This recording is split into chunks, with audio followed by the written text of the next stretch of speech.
Kwenye maisha usije ukakata tamaa hata kidogo, kwa sababu ukifuatilia mtu yeyote aliyefanikiwa hakufanikiwa kwa siku moja.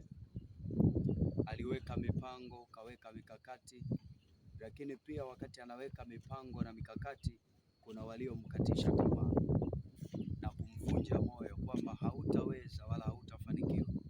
Kwa hiyo kaa ukijua kwamba mafanikio siku zote ni vita, na hata unapokuwa unapambana na ukawaweka watu wazi juu ya maono yako, lazima utakuwa umeibua vita.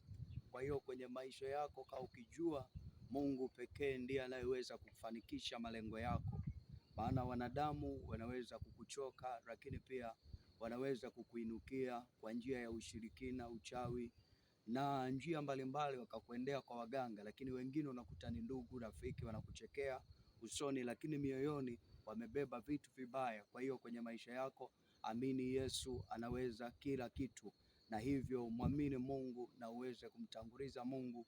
Hakika utafanikiwa na wala hautajuta kwenye maisha yako.